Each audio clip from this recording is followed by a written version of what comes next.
Welcome everyone to another episode of Hector Mike Experience, Common Sense and Uncommon World. So, Mike, we just the legislative session just ended, and well, actually, it ended some time back. But Gavin Newsom had up until October 14th to either sign or veto legislation, and I mean, for as much as it's kind of interesting, he goes out there and vetoes certain legislation. The conservatives and people in the middle say, "Yay!" And then he comes out and just hits him on the side of the head with other legislation. They're like, oh, then he vetoes some legislation that was, hey, I mean, look, this guy is not a moderate. This guy is anything but a moderate. I mean, some of the things that just came out is like, good Lord. So, They're we've called got, Gavin gifts. yes, I mean, it's just, I mean, and aside from, what we talked about before is $20 because where there was an agreement $20 for minimum wage for fast food workers. Hmm. Now there's $25 minimum wage for healthcare workers. Hmm. Now you've got an ebony alert, so you have an amber alert, but he signed legislation specifically for African Americans who are missing. Hmm. And in addition, he also signed legislation to help install speed cameras in 6 different cities, including city of Glendale. You've got Oakland, you got San Francisco, you've got Los Angeles, where now you can, if you're driving down the street and you hit over a certain speed limit, it'll be a $50 fine. If you have another one, it'll be $100, and it goes all the way up to $500 fine. Hmm. And there doesn't even have to be an officer; it's just going to be a camera there catching you. Hmm.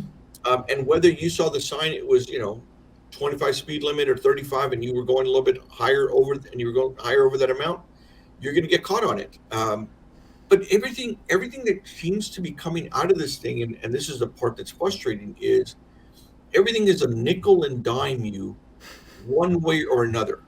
And it's not like we don't pay enough. It's like the housing, the climate change stuff. It's it's like as though they're ignorant as to what the hell is happening in the state, or they're ignorant as to the what is happening for families and how much we're having to pay.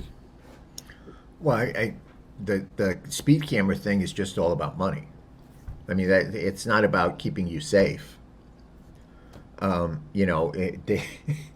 Because they don't care if you're safe or not. In case you haven't guessed, I mean, look at the cameras they already have in Oakland.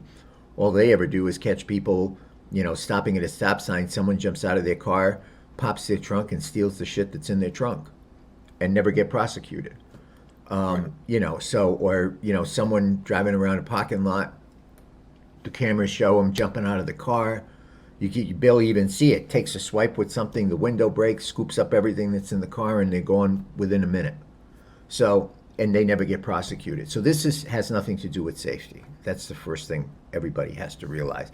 This is about, nickeling, diming, as you said, taxpayers for more money so that we can have less criminal justice in our state and not prosecute people that walk into a Nordstrom's. And unlike what AOC said, when she was asked about it, well, these people need a loaf of bread when they go into the market. Well, I hate to tell you, AOC, but when they go into Walgreens, they're going to the cosmetics department. They ain't going to the bread department. So, this is just another way to get more money out of our pockets. They find new and different ways, and it has nothing to do with public safety. That's just the way you all in California voters decided that that's the legislature that you want and the governor that you want. You bought it hook, line, and sinker. And my thing is, people, and I had this conversation with someone in Washington this morning. People around the country need to understand these Gavin gifts that take place in California, because while they may play in California, they won't play in Iowa or New Hampshire unless someone pushes back on it, because he is a smooth operator. He's articulate, he's good looking, he is a smooth communicator. And unless you have some facts and are ready to hit back with him, he's gonna fool people outside of California. He's fooled the people in California. So I mean, that's the one in LA, San Francisco, Glendale. I mean, for, first of all, the only one of the ones you mentioned I could understand is Glendale, because that's the only place you could probably go over 35 miles an hour. I mean, San Francisco, you can't go, I mean, I'd be more worried about only going 15 miles an hour and having someone come up and carjack you while you're going 15 miles an hour in San Francisco. That's how bad it is. But they just come up with this crazy legislation. The Ebony Alert. I mean, people are like, wow, and he touts it as another California first, first in the nation of, I mean, to me, it's like first in the nation of segregation. If I hear a child alert for something, I'm not going to not pay attention because it's a black kid or a Hispanic kid or an Asian kid or a white kid. It's a kid. I mean, that's just, what you're saying is basically what he's saying is people in the black community will pay more attention if it's a black kid than it is if it's a white kid. And I don't think that's the case either. I don't think people in the black community, when they hear an Amber Alert, think, "Oh, that's a white kid. Let's not worry about it. It's not one of our kids." It just divides people, and I just don't get that. It is such a divisive thing. Now, does it look good when you're running for president and you go to New York and you go to Florida and you go to Detroit and you go to Chicago? Yeah, it looks good, okay, within the black community, but I just think it's a dividing thing. Well, And it's maybe more than equally dividing thing, but it's a headline grabbing thing. right, It's your first this, first that. I mean, just because you're first doesn't mean you're better. It actually works. It's right, like, look at since he became governor, we've got domestic oil production has gone down 20%. Not because we can't produce more. It's because of all the regulations and things his administration has put forth. right. And what are we doing in return? We're getting in from foreign places. So we're paying more money to places that don't like us, to countries that don't like us, to countries that would wish we weren't even here. We're giving billions of dollars in gasoline money over to places that if you were an LGBTQ, you would either face one or two things: Be killed, castration, you would do castration or death. right. And yet somehow the And state by of the way, California seems to be none of okay them are with signed into the it. Paris Climate Accords either, in case anybody's interested. None of those countries you're talking about are signed in the Paris Climate Accords to make sure that we don't have pollution. They're bulldozing the Amazon rainforest so they can get energy. I mean, that's the hypocrisy of his Right. first in the nation thing.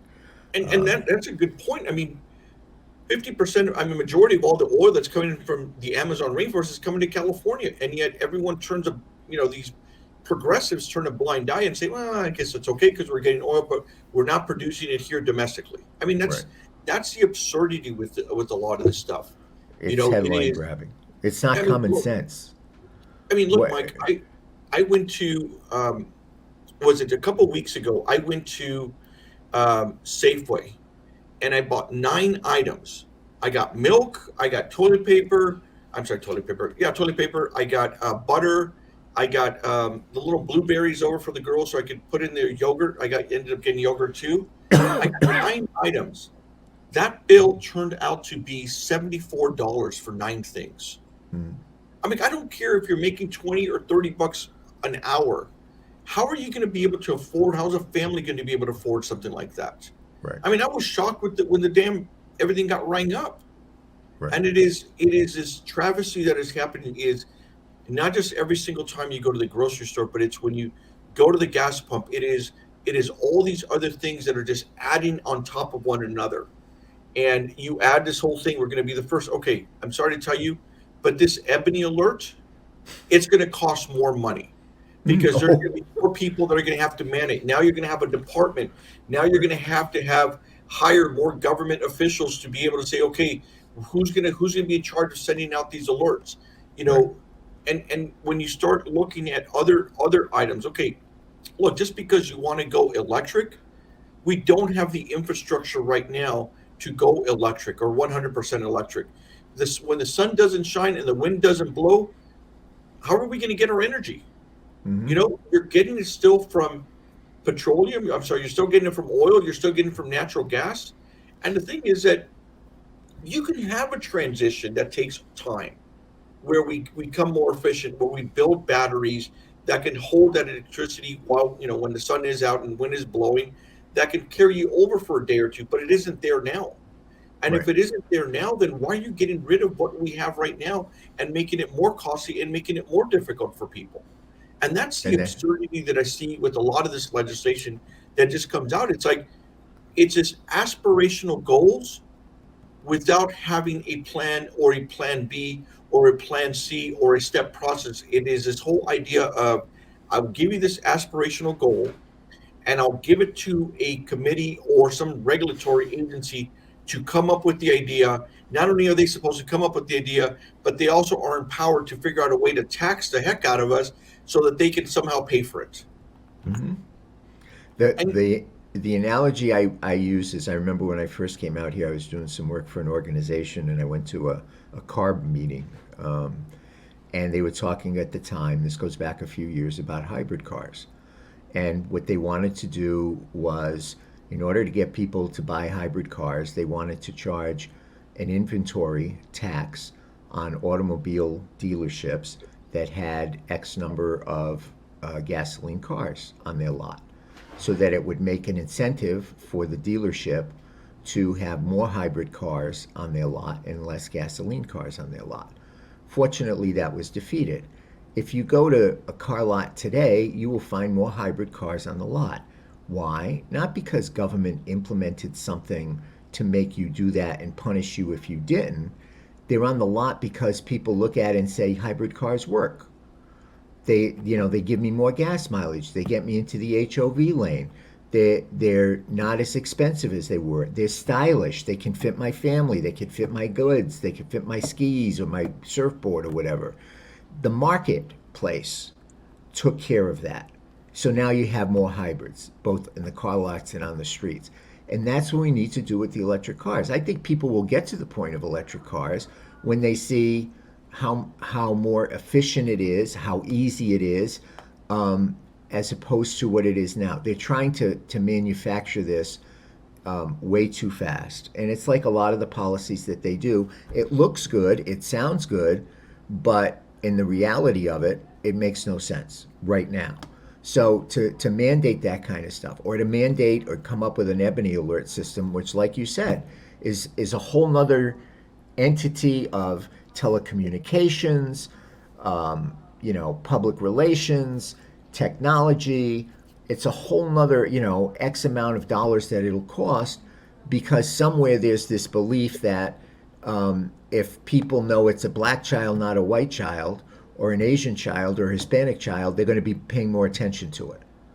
I mean, and so that's that feel good thing, but it costs us real money, and it makes us look really stupid. I got to tell you, around the country, it makes us look like we're a bunch of idiots. People look at it and they say, "Well, what are you doing?" I mean, where's the sense to any of that kind of stuff? And that's what you get with a lot of this legislation that these guys pass. And yeah, though the other thing, though, I did want to mention this because I think it's worth mentioning. You talked about the $20 for fast food workers. Okay, well, that's great. You give them $20 an hour. Like you said, it's not in a vacuum.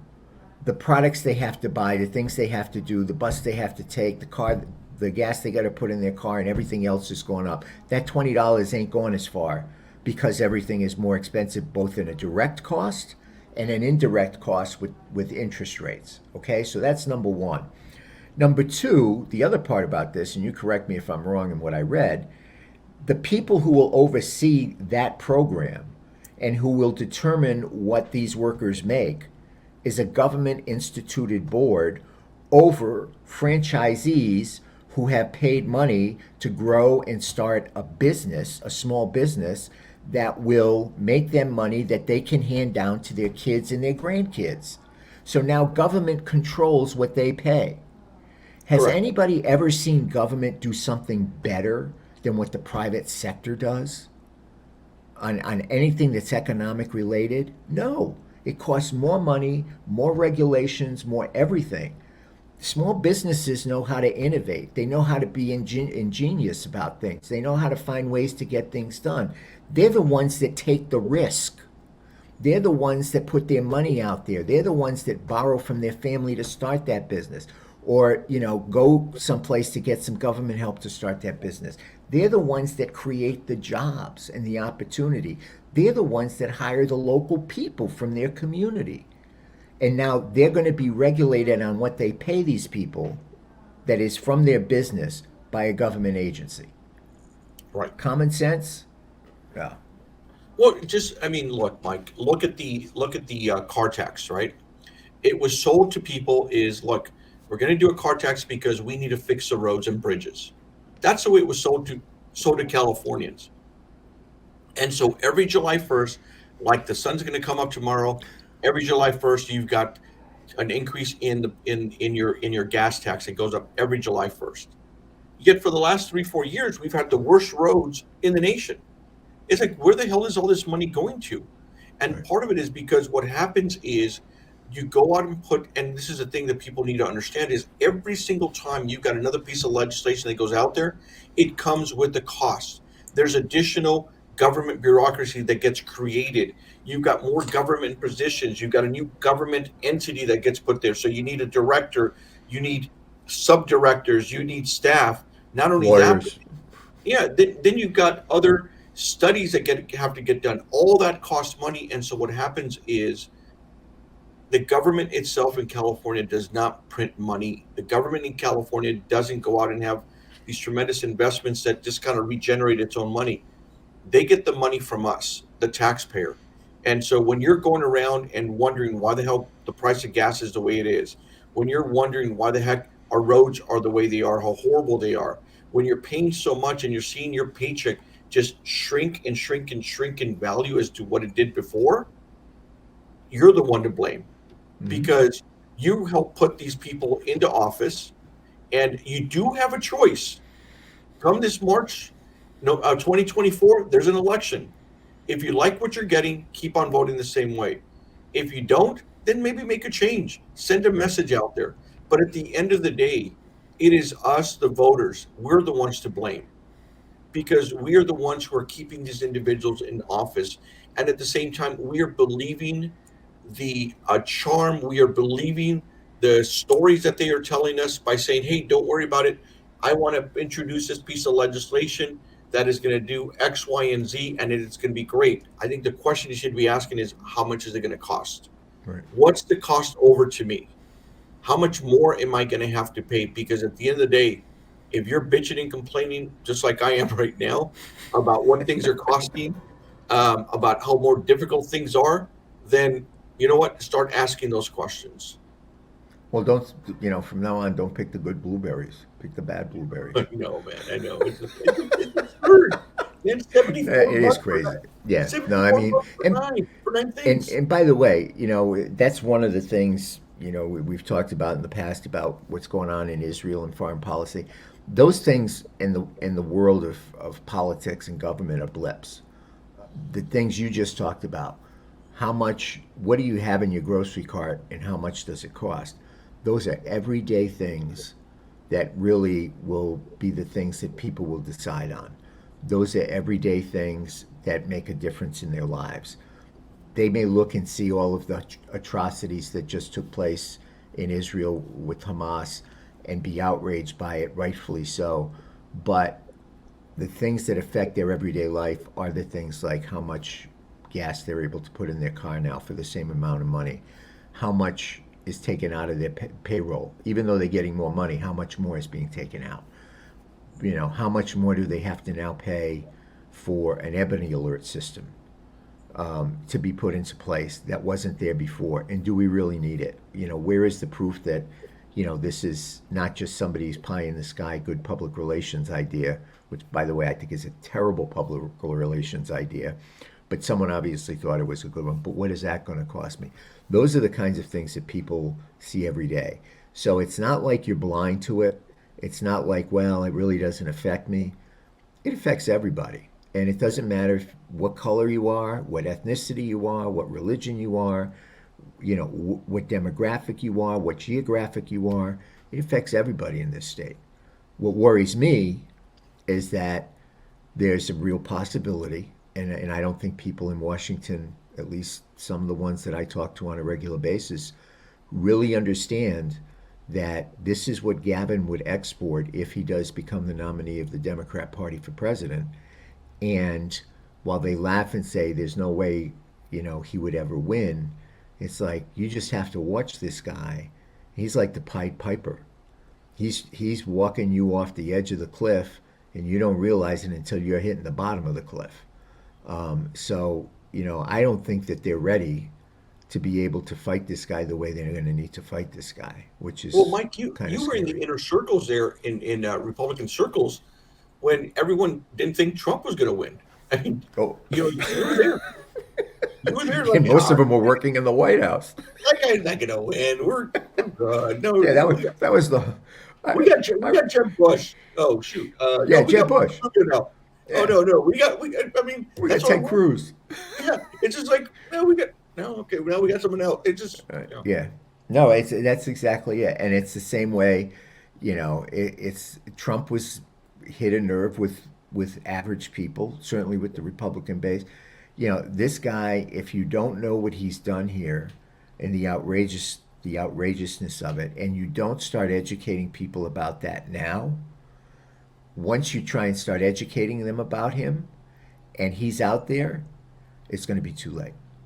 yeah. Someone today said, well, we'll see how he does when he debates DeSantis, and it's like it's too late because first of all, when they debate, I think it's November 30th. People, only guys like us are going to be watching that. Yeah. Okay, I mean, it's not going to be ordinary people, but they're going to hear that DeSantis got his butt wiped by Gavin Newsom because Gavin Newsom's such a good presenter. And they're going to be interested, and the spark of interest in him is going to go up. But people aren't going to know what we know about what happens in this state and what happens to business and what happens to everybody.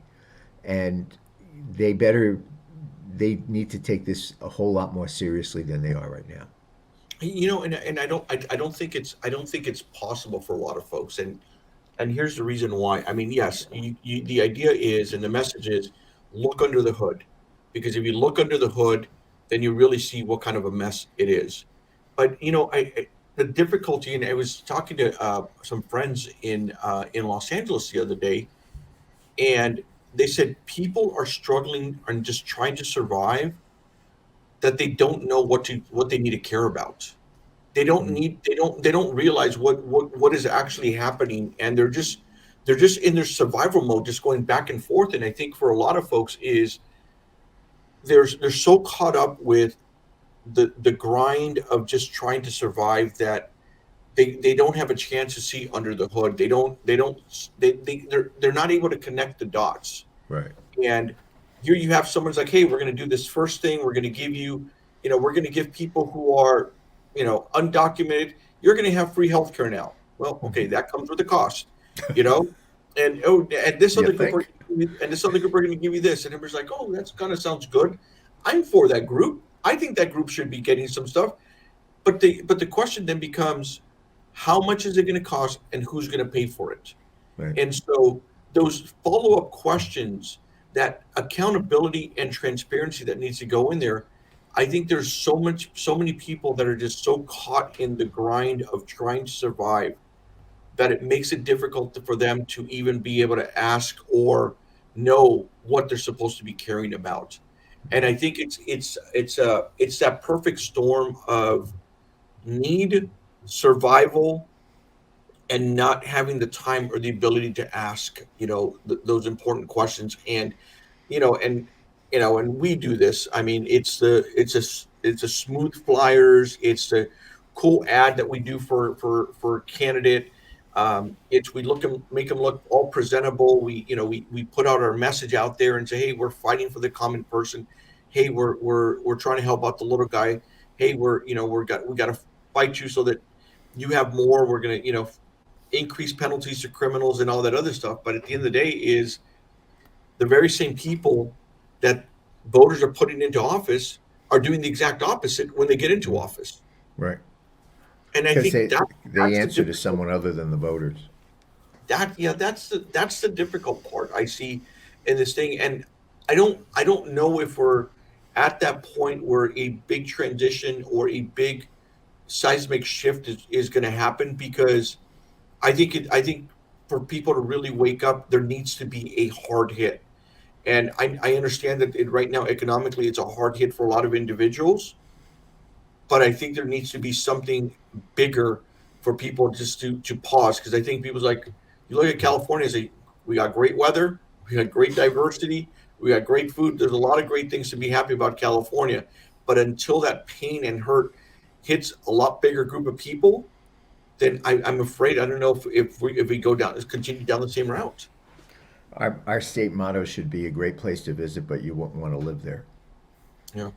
That's, I mean, I remember when I was living in DC, I'd fly back and you know, you fly into LAX and you come over the ocean and the city and everything else, and it's, you know, sunny and beautiful and everything else. Then you get into the rental car and you turn on KNX and you start listening to the news, and it's like, oh fuck, what time's my plane going back?